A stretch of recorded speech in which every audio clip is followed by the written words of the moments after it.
नमस्कार मित्रांनो. मुंबईमध्ये लोक एकापेक्षा एक पैसेवाली आहेत, पण जेवढी शिकलेली तेवढी हुकलेली, अशी जी म्हण आहे ती खरीच आहे. कारण एवढी लोक शिकलेली असूनसुद्धा लोकांना एक समजत नाही. सारखा लोकांना एकच प्रश्न असतो की ॲग्रिकल्चर लँडवर बांधकाम करू शकत नाही, ॲग्रिकल्चर लँडवर शेती होते. अहो, तुम्ही एवढे उच्च शिक्षित आहेत, ॲग्रिकल्चर लँड म्हणजे काय? शेतजमीन. तुम्ही तुमच्या शेतजमिनीवर राहू शकत नाही का?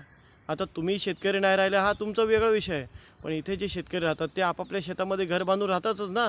आणि आपापल्या कुवतीनुसार लोक घर बनवतात. काही 3 BHK पण बनवतात. काही जो कुशल शेतकरी आहे, जे प्रगतिशील शेतकरी आहे, तुम्ही जुन्नर साईडला जा, मनसर साईडला जा, नाशिक साईडला जा, शेतकऱ्यांनी आपल्या शेतीवर 50-50 लाखाचे बंगले बनवलेले आहेत.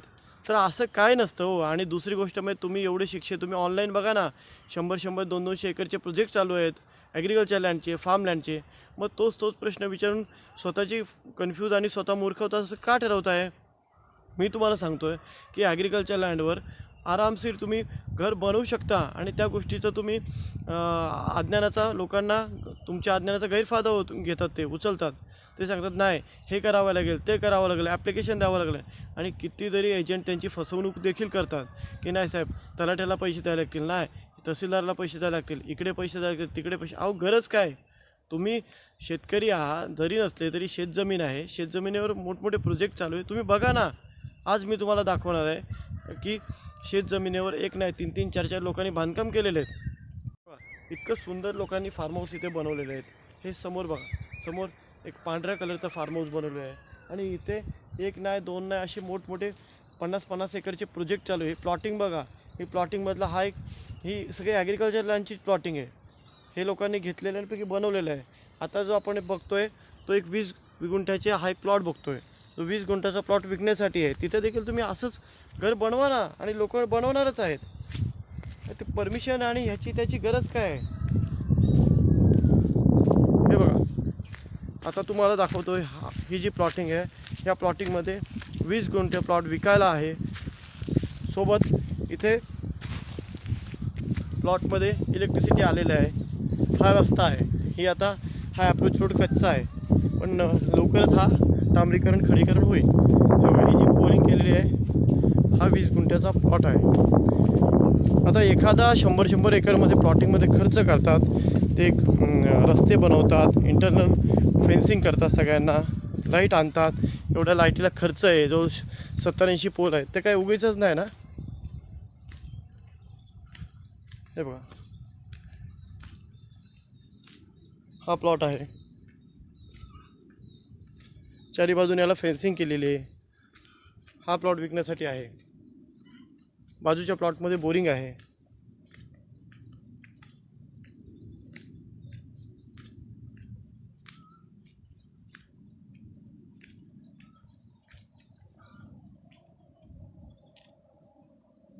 हा 20 गुंठे प्लॉट विकायला आहे. हा आहे अप्रोच रोड. आता तुम्हाला ह्याची किंमत आहे 20 गुंठ्याची 25 लाख, जी निगोशिएबल.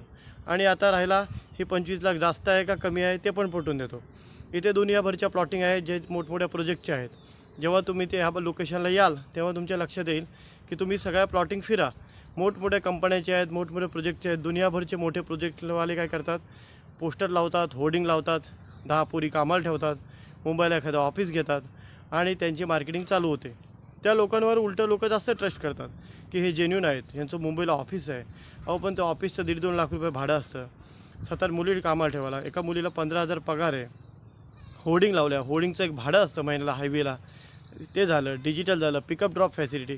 त्यांचे काय घरचं जाते, जे तुम्हाला मुंबईवरून ते घेऊन येतात कारमध्ये. मध्ये जेवायला पण तुम्हाला पाहिजे ते पण घालतात. इथं आल्यावर तुम्हाला जागा नाही आवडली तर परत पण सोडतात. मग ते काय उगाचच नाही, तुम्हाला इथं फुकट सेवा करण्यासाठी ते बसलेले नाहीत. ते त्याचं मार्जिन रेशो डबल करतात. 30 लाख रुपये जिथं मी बोलतो ही जागा 25 लाखाला अर्धा एकर आहे, ती त्यांची असते कमीत कमी 40 लाखाला अर्धा एकर. पण तिथं लोक प्रामाणिकपणाने त्यांना जेन्युन समजतात. त्यांना समजतं अरे ही बाबा मोठी कंपनी आहे. आणि हे असे कंपनीवालेच फसवतात. आणि असे कंपनीवाले नंतर काय करतात, जर रजिस्ट्रेशन झालं की नंतर लोकांचा फोनही उचलत नाही, त्यांना दुसऱ्या क्लायंटच्या मागं. कारण त्यांचा तो बिझनेस आहे. तुम्ही एकटे काय त्यांच्यासाठी स्पेशल नाही. जोपर्यंत तुमचं खरेदी खत होत नाही, रजिस्ट्रेशन होत नाही, तोपर्यंत तुमच्याशी गोड गोड बोलणार. पण एकदा काय तुमचं खरेदी खत झालं की तुम्ही ह्याला भेटा, तुम्ही डेव्हलपमेंटवाल्याला भेटा. फेन्सिंग करून द्यायला वेगळा माणूस असतो, लाईटीचं लक्ष द्यायला वेगळा माणूस असतो. रोडला खड्डा पडला, मोरी वाहून गेली पावसात, कुणी कुणाचं लक्ष देत नाही, कारण त्यांना तुमच्याकडून जे काम ते झालेलं असतं. आता तुम्ही कोण आणि ते कोण, पण नंतर तुम्ही तिथं बोलूही शकत नाही, कारण एवढ्या मोठ्या कंपनीशी तुम्ही नडू शकत नाही. हा पण एक मोठा विषय असतो. तुम्हाला त्यांचा तामझाम बघितलेला असतो. तुम्ही तुमच्यापेक्षा 10 पटीने ते पैसेवाले असतात. आणि जिथं एखादा एक प्लॉट आहे, जिथं इंडिपेंडेंट 5 एकरची प्लॉटिंग आहे, गाववाल्याची आहे, तिथे तुम्ही वरचढ जाऊन त्याच्या गावात जाऊन जो मोठ्या आवाजात बोलले तर तो आपल्या इज्जतीला घाबरतो, तो आपल्या पर्सनॅलिटीला घाबरतो की लोकांमध्ये माझी इज्जत जाईल, मला काय म्हणते बाबा, ह्याचं काम जे सांगितलं जे नाही दिलं करून, पोल फेन्सिंग नाही करून, ते करून द्या. लोक इथे कमिटमेंट का पाळतात? आणि 90% जे कंपन्या आहेत त्यांनी काय मार्केटमध्ये फैलवलं आहे की बाबा लोकलच्या माणसाकडून जाग घेऊ नका, गाववाल्याकडून जाग घेऊ नका, ते फसवतात, ते दादागिरी करतात. अहो ते का दादागिरी करतील? त्यांना बिझनेस करायचा नाही शेठ, त्यांना लोकांची मदत करायची आणि त्यांना रोजगार हवा आहे, त्यांना त्यांच्या जागा विकायच्या आहेत. पण मध्यस्थे मोठमोठे जे कंपन्यांचे दलाल त्यांच्याकडे नाही, डायरेक्ट क्लायंटकडे. आणि त्यांना तिथे तुम्ही जर त्यांच्या भागात आले राहायला की त्यांचा विकास होतो, त्यांना रोजगार मिळतं, काम मिळतं. झाडं लावण्यासाठी तुम्ही त्यांनाच बोलवणार, कन्स्ट्रक्शनचं काम तुम्ही त्यांनाच देणार, कंपाऊंडचं काम तुम्ही त्यांनाच देणार. ते का दादागिरी करतील? हा एक गैरसमज फैलवला जात आहे लोकांसोबत. कारण त्यांनी काय होतं की लोकलच्या जी माणसं आहेत, जी स्थानिक माणसं आहेत, त्यांच्या जमिनी विकल्या जाऊ नये डायरेक्ट क्लायंटसोबत, त्यांनी मला विकाव्या, मी 10-50 एकरचा गट करतो आणि नंतर मी डबल रेटमध्ये विकतो. तर ही जी भूलभूल आहे याच्यापासून जरा जागृत होऊन बघा. ही अशी जी जागा आहे, जी प्लॉटिंग आहे एखाद्या शेतकऱ्यांनी किंवा एखाद्या स्थानिकांनी केलेली आहे 10 एकरची 15 एकरची, त्याला अप्रोच व्हा. कारण ते कसं आहे, त्यांचा मार्केटिंग खर्च काहीच नसतो, त्यांना जागा विकता येत नाही, त्यांना पैसे तर टाकून करता येते आणि जमिनी बऱ्यापैकी त्यांची स्वतःची असते. त्यामुळे त्यांना काय खूप पैसे टाकायची गरज नाही, फक्त रोडचा खर्च, कंपाऊंड आणि लाईटचा खर्च.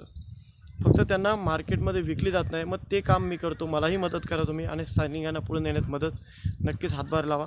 आजचा जो प्लॉट होता तो होता पाली अष्टविनायक गणपती मंदिर, तालुका सुधागड, जिल्हा रायगड. मुंबईपासून 1.5 ते 2 तासाच्या अंतरावर हे लोकेशन आहे. पाली बल्लाळेश्वर अष्टविनायक मंदिर म्हणून खूप फेमस एक स्थळ आहे, धार्मिक स्थळ आहे. गणपती बाप्पाच्या मंदिरापासून फक्त 4 किलोमीटर अंतरावर ही प्लॉटिंग आहे. 10 एकरची प्लॉटिंग आहे, त्यातला हा एक प्लॉट आहे. अजून खूप सारे प्लॉट इथं अवेलेबल आहेत विकण्यासाठी.